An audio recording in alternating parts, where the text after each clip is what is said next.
Welcome to all. स्वागत आप सभी का आरएस सर यूट्यूब चैनल पे। और हम आ चुके हैं एक बहुत ही इंपॉर्टेंट वीडियो के साथ में, एक इंपॉर्टेंट इंफॉर्मेशन के साथ में। जी हाँ, ये इंपॉर्टेंट इंफॉर्मेशन, ये इंपॉर्टेंट वीडियो आपका होने वाला है। एयरफोर्स का रिजल्ट आपका आउट हो चुका है, तो अगला सवाल जो दिमाग में आएगा वो आएगा कि सर हमारी जो फाइनल स्कोर है, सेफ स्कोर है, वो कितना हो सकता है। और बहुत सारे बच्चों के कमेंट और मैसेज हैं, क्या मैं फेज 2 की तैयारी करूं? मेरा स्कोर सर 37 है, 38 है, 35 है। वाई ग्रुप के लिए अगर मैं बात करूं तो सर 40 है, 42 है। क्या मैं फेज 2 के लिए तैयारी करूं? तो बहुत सारे डाउट्स इस वीडियो में क्लियर होंगे। और जो डाटा में लेके आया उस डाटा के साथ भी अपन बात करेंगे। जो प्रीवियस जो आपका पेपर हुआ उसके लिए भी बात करेंगे। कट ऑफ ने इस लेवल का जो चेंज किया है वो किस में हुआ है वो भी मैं आपको बताऊंगा। खेल कहां हुआ है, केवल एक्स ग्रुप में ही हुआ है, वाई में क्यों नहीं हुआ? क्योंकि कट ऑफ का जो खेला केवल एक्स ग्रुप में है, वाई में नहीं है, तो उस पर बात करेंगे। तो एक एक चीज क्लियर होगी। वीडियो शुरू से लेकर आखिर तक देखिएगा। जो भी नए बच्चे इस वीडियो को देख रहे हैं, हमारे चैनल पे पहली बार आए हैं, चैनल को सब्सक्राइब जरूर करके बेल आइकन प्रेस कर लीजिएगा। यहां पर कंप्लीट इंफॉर्मेशन वीडियोज आपको सबसे पहले मिलेंगे, प्रॉपर इंफॉर्मेशन आपको मिलेगी। और हमारे YouTube की जो क्लासेज है उनका नोटिफिकेशन भी, जो फ्री क्लासेज होती है उनका नोटिफिकेशन भी आपको प्रॉपर मिलता रहेगा। सर एयरफोर्स का जो सेकंड 2025 का रिजल्ट आया है उसके लिए जो final cut off, expected cut off अपन क्या मान सकते हैं, सेफ स्कोर क्या हो सकता है, इनमें से कौन सा स्कोर हो सकता है, मुझे फेज 2 की तैयारी करनी चाहिए या नहीं, उन सभी सवालों के जवाब अपन ढूंढेंगे। लेकिन उससे पहले बहुत सारा जो डाउट है अपनी दिमाग में वो है कि सर इस बार कट ऑफ हाई कैसे गया इतना। अब आपको लगता है कट ऑफ बहुत हाई गया है, तो पहले मैं एक डाटा लेके आऊंगा और फिर आपको बैक लेके आता हूं, फिर बात करता हूं। जरा ध्यान दीजिए, पिछला जो इनटेक था फर्स्ट 2025, अभी सेकंड 2025 का रिजल्ट आया है, उसमें एक्स ग्रुप का यानी बॉयज का कट ऑफ था 22 नंबर और गर्ल्स का कट ऑफ था 22 नंबर। वाई ग्रुप मेन का कट ऑफ यानी बॉयज का 34, 34 और गर्ल्स का 33। अब मैं इस पे बातें बाद में करेंगे। अगर मैं एक स्लाइड आगे करता हूं तो जरा देखना चेंज कहां होता है। 34, 33, 34, 33, 22, 22, 37, 40। चेंज कहां हुआ? Only for only x group में चेंज हुआ। Only for only x group में चेंज हुआ। वाई ग्रुप में कट ऑफ में कोई चेंज नहीं है। वाई ग्रुप की कट ऑफ में कोई चेंज नहीं है, एक्स ग्रुप की कट ऑफ में चेंज हुआ। पहली बात तो ये, तो कट ऑफ बढ़ गया है बहुत सारा, ये बात आपकी सही है। लेकिन वो कट ऑफ एक्सपेक्टेड, पिछला जो कट ऑफ था केवल एक्स ग्रुप के कट ऑफ को आप चेंज माने, और बहुत बड़ा चेंज मैं कहूंगा इसको। ध्यान दीजिएगा, अभी अपन फाइनल कट ऑफ वाले सेफ स्कोर पे भी चलेंगे, लेकिन ध्यान दीजिए केवल एक्स ग्रुप में चेंज हुआ। केवल किस में चेंज हुआ बेटा? केवल और केवल एक्स ग्रुप में चेंज हुआ। वाई ग्रुप में कोई चेंज नहीं है। अब सर वाई ग्रुप में भी चेंज होना चाहिए अगर एक्स में हुआ तो, लेकिन आपके सामने नतीजा, रिजल्ट आपके सामने है। दूसरी चीज, सर कट ऑफ हाई गई है। अब इसके एक रीजन और है, लेकिन वो थोड़ा सा कनेक्ट नहीं होता दोनों के साथ में, एक्स और वाई के साथ में। आप कहोगे कैसे? आपका एक महीना आगे एग्जाम गया, आपने प्रिपरेशन पहले थी, फिर आपने अपने आप को प्रिपेयर किया, प्रिपरेशन बढ़ी, तैयारी बढ़ी, स्कोर बढ़ा आपका, कट ऑफ आपका बढ़ा। लेकिन क्या ये रीजन केवल एक्स ग्रुप के लिए ही वैलिड है? वाई में ऐसा नहीं हुआ। केवल एक्स के लिए हुआ, वाई में ऐसा नहीं हुआ, क्योंकि वाई में कट ऑफ आपका सेम है। तो बेटा रीजन ये है कि वाई ग्रुप का कट ऑफ पहले से ऑलरेडी आपका 33, 34 नंबर था, जबकि एक्स का केवल 22, 22 था। और जब बच्चों ने ताबड़तोड़ तैयारी करके एक महीना जब एग्जाम आगे चला गया तो तैयारी तो डबल हुई ना। एक महीने में बच्चों ने पूरा कोर्स कंप्लीट एक बार फिर से फोड़ डाला। और जब बच्चा पेपर में जाएगा, दूसरी चीज, हर बार क्या होता है, जो पेपर आपका लेवल रहता है उस पेपर लेवल में क्या होता है, खेलता है फिजिक्स और मैथ से। इंग्लिश आपका अलग रहता है, इंग्लिश हमेशा वही एवरेज लेवल आपका चलता है, कोई नहीं, इसमें कोई चेंज नहीं, लेवल हमेशा बेसिक रहता है इसका। लेकिन कभी फिजिक्स कभी मैथ्स खेलता है। लेकिन इस बार क्या हुआ, इस बार केवल अकेला खिलाड़ी मैदान में था, फिजिक्स, जिसने कट ऑफ को अपने आप को मेंटेन किया। लेकिन जो पेपर लेवल था फिजिक्स के हिसाब से, मतलब जो पेपर का लेवल था जो चेंज हुआ वो केवल फिजिक्स का, जो मैथ्स का था वो एवरेज लेवल पे चला। मैथ्स के पेपर में बहुत ज्यादा लेवल बढ़ाने वाला इंप्लीमेंटेशन नहीं देखने को मिला। सबसे ज्यादा खेल केवल फिजिक्स में हुआ, और बहुत सारे बच्चे ऐसे भी जो सेक्शनल कट ऑफ में फिजिक्स में रह गए फिजिक्स का। और आप देख लो ना, सेक्शनल कट ऑफ मैथ्स का 10 है और इंग्लिश का 10 है, फिजिक्स का ही 9 है। तो ये साफ साफ अंतर दिखता है, क्योंकि एग्जामिनर को भी पता है कि भाई फिजिक्स का लेवल मैंने अच्छा दिया था तो मुझे कट ऑफ कम रखनी है। सेक्शनल 9 नंबर रखा है, हर बार 7 नंबर रखता है, तो इस बार 9 रखा। सेक्शनल कट ऑफ क्यों बढ़ाई? क्योंकि उन्होंने फाइनल कट ऑफ बढ़ा दी, तो सेक्शनल कट ऑफ बढ़ना भी बनता था, और वही आपके सामने हुआ। तो पहली चीज तो कट ऑफ हाई गई, वो केवल एक्स ग्रुप में गई। वाई को दिमाग से निकालो, वाई में कोई चेंज नहीं है कट ऑफ में।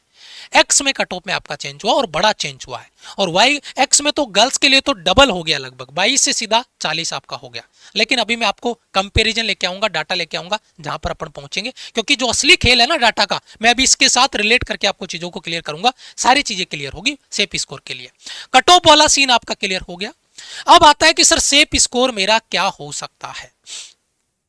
सर मेरे 34 नंबर है, मेरे 34 नंबर ही है। सर मेरे 35 नंबर है वाई ग्रुप में, ठीक है। सर मेरे एक्स ग्रुप में 37 नंबर है, एक्स ग्रुप का कट ऑफ 37 नंबर गया है, एक्स ग्रुप का कट ऑफ 37 नंबर गया है। सर मेरे तो 37 नंबर ही है। एक गर्ल्स का मैसेज आता है, सर मेरे 40 नंबर है, 40.5 है, 41 नंबर है। यहां पे सर मेरे 34 नंबर ही है या 35 नंबर है, यहां पे सर मेरे 33 नंबर है या 34 नंबर है या 35 नंबर है। क्या मुझे आगे फेज 2 की तैयारी करनी चाहिए? मेरा सेफ स्कोर क्या होगा? क्या आपका यही डाउट है सबसे बड़ा कि मेरा सेफ स्कोर क्या होगा, तो मैं उसके हिसाब से फेज 2 की तैयारी करूं? मेरा एक सवाल का जवाब दे दीजिएगा कमेंट में। आप मुझे एक चीज बताइए, आपका मान लीजिए एक बच्चे का, ध्यान से देखिएगा, सेफ इसको उस बच्चे का जो स्कोर है पेपर में, वो उस बच्चे का स्कोर है 34 नंबर, 35 मान लीजिए आप, है ना, वाई ग्रुप का बच्चा है, और यहां पे बच्चे का स्कोर है 37.5, है ना, एक्स ग्रुप का। इस बच्चे को लगता है कि यार मेरा तो स्कोर इतना है कि मेरा तो नहीं हो पाएगा, 37.5 है बच्चे का स्कोर, और वो बच्चा कहेगा सर मेरा तो नहीं हो पाएगा। चलो कोई बात नहीं, आपका नहीं हो पाया। 37.5 तेरा अभी स्कोर है, पिछली बार का पीएसएल का स्कोर देख ले मेरे भाई, एक्स ग्रुप का इनरोलमेंट देख ले, वो भी इससे कम है। पहली चीज तो ध्यान दीजिएगा, क्योंकि ये स्कोर आपका कम था, ये स्कोर आपका 22 था, लेकिन जो फाइनल स्कोर है वो 31, 32, 33, 34, 35 था। यहां पे 22 से सीधा 31 हुआ। आप मुझे बताओ ना, यहां 34 से 36 ही क्यों हुआ? यहां आप मुझे बताइए 33 से 37 ही क्यों हुआ, 37.5 ही क्यों हुआ? क्योंकि ये स्कोर पहले से आपका बढ़ा हुआ है। यहां पे स्कोर में चेंज हुआ, यहां पे देखो केवल 5 नंबर बढ़े हैं, यहां पे 27 पे आया, फिर बाद में जब आपका एनरोलमेंट आया तो इसमें फिर आपका बढ़ा स्कोर। तो मेरा कहने का मतलब क्या है कि सेफ स्कोर जिस बच्चे का 35 है, 37.5 है, क्या सर फेज 2 की तैयारी मुझे करनी चाहिए? मैं कहता हूं आपके 37 नंबर भी है ना, तो भी आपको फेज 2 की तैयारी करनी है। आप पूछोगे सर क्यों? मेरे को एक चीज क्लियर करिए, मान लो आपके 35 नंबर है, 37.5, आपने फेज 2 नहीं किया, राइट, और आप 22 मार्च को टारगेट करके तैयारी अपनी कर रहे हो, और करनी भी है। आपने 22 मार्च को स्कोर फोड़ा 50 नंबर, एक्स में फोड़ दिया, वाई में मान लो 45 नंबर आपने फोड़ दिया, राइट। आपको फेज 2 का एक्सपीरियंस नहीं है, आप फेज 2 देने नहीं गए क्योंकि आपका स्कोर कम था, मौका था, गवा दिया आपने। और अगली बार जब स्कोर आपका 50 था, 45 था, फेज 2 देने गए, जीडी में बाहर हो गए, रनिंग में बाहर हो गए, किसी दूसरी प्रॉब्लम से बाहर हो गए, एक्सपीरियंस नहीं था। यानी जो रिटर्न की तैयारी आपने टारगेट करके 50 का स्कोर फोड़ा, वो आपका 0 हो गया। तो पहली चीज, आपका स्कोर 37 है, 35 है, 38 है, एक नंबर ज्यादा है या बराबर भी है कट ऑफ के, तो भी आप फेज 2 के लिए जाएंगे। पहला पॉइंट तो ये नोट करो, मेरा ये मानना है, बड़ा भाई मानते हो तो ये एक बहुत बड़ा सजेशन है, आप फेज 2 के लिए जाएंगे। लेकिन अब एक मेरा अगला सवाल है, और उसको आप एग्री करना कि सर बात तो सही है। एक बच्चे के स्कोर है 55, 56, उस बच्चे का कट ऑफ है, उस बच्चे का फाइनल सिलेक्शन है, क्योंकि फाइनल कट ऑफ कहीं कभी भी नहीं जा सकती, यहां तक एक्स ग्रुप की अगर मैं बात करूं तो नहीं जा सकती, फाइनल स्कोर है। लेकिन क्या वो बच्चा केवल फेज 2 ही तैयार करेगा, फेज 2 के भरोसे बैठा रहेगा? पता चला रनिंग में बाहर हो गया, गिर गया, मोच आ गई, चोट आ गई, किस्मत खराब है, फेज 2 देने गया नहीं हुआ, या कोई और प्रॉब्लम आ गई, फेज 2 में नहीं हुआ उसका, अगर वो बच्चा 22 मार्च आपके पास केवल 90 डेज है, 22 मार्च में आपके पास 90 डेज है, अगर वो बच्चा फेज 1 से साइड हो गया और फेज 2 में इधर बाहर हो गया, ना इधर का ना उधर का, तो मेरे भैया जब तक ज्वाइनिंग नहीं आ जाती है ना, तब तक अपने को इस चीज को, रूटीन को बरकरार रखना, फेज 1 से दूरी बनानी नहीं है और फेज 2 को छोड़ना नहीं है। थोड़ा सा मुश्किल है, 1 महीने की बात है, 1 महीने में आपका फेज 2 हो जाता है, तो 1 महीने की बात है, तो 1 महीने में फेज 1 को मेंटेन करो और फेज 2 को साथ साथ तैयार करो। चाहे तुम्हारा स्कोर 55 ही क्यों ना हो, चाहे तुम्हारा स्कोर 37.5 ही क्यों ना हो, तुम्हारा 55 है तो तुम्हारा कंफर्म है फेज 2 निकल जाएगा। अगर किस्मत खराब हुई तो, और फेज 1 से दूर हो गए तो 22 मार्च तो डेट फिक्स है, आपका एग्जाम होना है। तो बेटा पहली चीज, तुम्हारा सेफ स्कोर जितना भी रहे, तुम्हारा स्कोर कितना भी बन रहा हो, तुम्हारा कट ऑफ क्लियर है, आप फेज 2 देने जाएंगे, मेरा मानना है। और आप फेज 1 की तैयारी भी आज से, कल से कर देंगे, और फेज 2 की तैयारी तो आपको करनी ही करनी है, पहली बात तो ये। अब आता है मुद्दा, सर फेज 2 की तैयारी करूं या नहीं करूं, मैंने क्लियर कर दिया। अब आते हैं अपन सेफ स्कोर पे, थोड़ा सा आगे बढ़ते हैं। यहां पे देखिए जरा, आप जो चेंजेज है वो देखिए। यहां पर वाई ग्रुप में कितना चेंज हुआ आप देख रहे होंगे। अभी वाई ग्रुप की कट ऑफ आपका सेम है इनटेक सेकंड 2025 में, तो आप कितना चेंजेज मान सकते हो, आप इसमें कितना चेंजेज मान सकते हो सकता है चेंजेज हो भी नहीं इतना, हो सकता है 35 पे ही हो जाए, क्योंकि वो डिपेंड कर रहा है वैकेंसीज पे। पहली चीज तो ये, तो क्यों तुम अपने आप को पहले ही बाहर मान रहे हो। दूसरी चीज, अगर बच्चे का कट ऑफ यहां पे 37 नंबर रहा है, तो मेरे भाई पिछली बार तो पीएसएल भी 31.5 था, समझ रहे हो बात। तो पहले चीज क्लियर करो कि आपका अगर 37 नंबर है ना, तो मैं तो उसको सेफ स्कोर मान के चल रहा हूं। बाकी 19-20 चीजें उलटफेर हो सकती है बेटा, कोई भी एग्जैक्ट प्रेडिक्शन नहीं दे सकता, ये बात आप भी मानते हो। लेकिन मैं ये कहूंगा बेटा, अपने अंदर कॉन्फिडेंस रखना कि मैं फेज 2 देने जाऊंगा, चाहे मेरा 37 नंबर है, और फेज 1 की तैयारी साथ साथ रखूंगा, ये क्लियर मान के चलिए।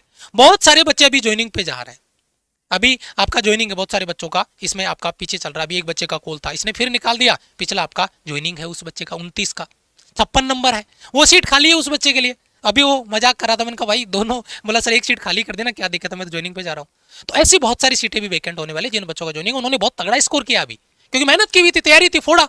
लेकिन उस बच्चे के 56 नंबर है, पिछले की ज्वाइनिंग है, छोड़ा नहीं उसने तैयारी, ये बहुत जरूरी है। तो अपनी प्रिपरेशन नहीं छोड़नी आपको। तो ये चीज है, जो आपको पीएसएल का जो मार्क्स है, वो जो ट्रेंड है, उसके हिसाब से कितना चेंज होगा। वाई ग्रुप में तो वही चीज आपके सामने है, ये चीज रही। एक्स ग्रुप में आपका देख रहे हो 37 है, और यहां पे तो हाईएस्ट स्कोर ही इतना ही है, तो आप कितना चेंज मान सकते हो। आप ये सोचो कि सर 22 से 31-32 हुआ, तो यहां पे क्या 37 से 47 हो जाएगा। अरे भैया पॉसिबल ही नहीं है, किसी भी हाल में पॉसिबल नहीं है। मतलब ये कि जब फाइनल आपका पीएसएल बनेगा, एनरोलमेंट लिस्ट बनेगा, तो इनमें चेंजेस बहुत माइनर होंगे, जैसे वाई ग्रुप में हुए। जैसे वाई ग्रुप में माइनर चेंजेस होते हैं, इस बार एक्स ग्रुप में भी बहुत माइनर चेंज होंगे, बड़े चेंजेस नहीं होंगे। और ये बात आपको अपने दिमाग में बिठा लेनी है। सर फेज 2 की तैयारी फेज 1 के साथ मुझे करनी है, तो मैं कैसे कर सकता हूं। ये आपका रिजल्ट का सेलिब्रेशन वीडियो, हमने थंबनेल आप देख रहे होंगे, आपने अपना रिजल्ट टीम के साथ शेयर कर दिया होगा, क्योंकि जो खुशी आपके लिए है वो हमारी टीम के लिए भी है। तो जो खुशी आपने पेरेंट्स को दी है, वो आप टीम के साथ भी शेयर करें। अपना रिजल्ट, ये माई राइजिंग इंडिया ने रचा इतिहास, रिकॉर्ड तोड़ सिलेक्शन, 21 दिसंबर को 12 बजे लाइव रहेंगे। तो बेटा अपना रिजल्ट टीम को जरूर शेयर करना। अभी मैं आपको नंबर दे देता हूं, लेकिन फेज 2 की तैयारी आपको स्टार्ट कर देनी है। फेज 2 आपका साहस बैच ऑलरेडी स्टार्ट हो चुका है। जीडी की क्लासेज आपकी चल रही है, स्पोकन की चल रही है, पर्सनल डेवलपमेंट की क्लासेज चल रही है। एक एक कॉन्सेप्ट को आपको क्लियर करवाया जा रहा है। वीडियो बना के आप सीखिए, फिर वीडियो बनाइए और टीम को शेयर करिए। आप में जो कमियां होगी वो गाइड किया जाएगा। तैयारी आपको खुद को करनी है, घोल के कोई नहीं पिलाएगा। कहीं चले जाना बेटा ऑल इंडिया पे, लेकिन मेहनत आपको करनी है। बस इस बात का ध्यान रखना, पूरा का पूरा फेज 2 पे शिफ्ट मत हो जाना, पूरा का पूरा फेज 2 पे शिफ्ट मत हो जाना, क्योंकि फेज 2 इतनी बड़ी कोई तबाही नहीं है कि पूरा का पूरा दिन भर आप फेज 2 पढ़ो। फेज 1 की तैयारी साथ साथ में स्टार्ट कर देना, क्योंकि 22 मार्च डेट फिक्स है, फोड़ना है और रैंक के लिए जाना है। तो फेज 2 के साथ साथ फेज 1 की तैयारी, साहस बैच की ऑलरेडी 3 क्लासेज हो चुकी है फेज 1 के लिए, 22 मार्च वाले एग्जाम के लिए जुट जाओ, तैयार हो जाओ। और माइनर सी जो कमी रही है उसके लिए कमेंट बॉक्स में एक कमेंट मुझे चाहिए कि सर इस बार रैंक, कट ऑफ के लिए नहीं, रैंक के लिए जाऊंगा, क्योंकि 0.5 से बच्चा रह गया। मैंने कमेंट पढ़े बच्चों के, 0.1 से बच्चा रह गया, बहुत दुख होता है। लेकिन बेटा उस दुख दर्द को अपनी एनर्जी बनाना, अपना गुस्सा जो है उसको अपने कॉन्फिडेंस में बदलना, और आपको जुड़ना है, तैयारी करनी है और कॉन्फिडेंस के साथ में करनी है। रिजल्ट शेयर नहीं किया, ये नंबर नोट करो प्लीज, दिए गए नंबर पे अपना रिजल्ट जरूर शेयर करें टीम के साथ में, ताकि चीजें प्रॉपर हो और उस पर अपन काम कर सके। ठीक है, तो मिलता हूं मैं आपसे नेक्स्ट वीडियो में। नए बच्चे चैनल को सब्सक्राइब कर लो, बेल आइकन प्रेस कर लो, वीडियो को लाइक और अपने दोस्तों को जरूर से शेयर करना, ताकि वो इनका जो डाउट है वो डाउट आपका क्लियर हो जाए। ठीक है, thank you so much, love you all, bye bye, Jai Hind बेटा। और आपको क्या लगता है जरूर कमेंट करके बताइएगा, अपना स्कोर हो सके तो कमेंट करना, ताकि हम उससे भी आइडिया लगा सके। अगर यहां तक आ गए हो तो प्लीज अपना स्कोर कमेंट जरूर करके जाना कि बच्चों के एग्जैक्ट स्कोर कहां तक जा रहे हैं। Jai Hind, love you all, bye bye.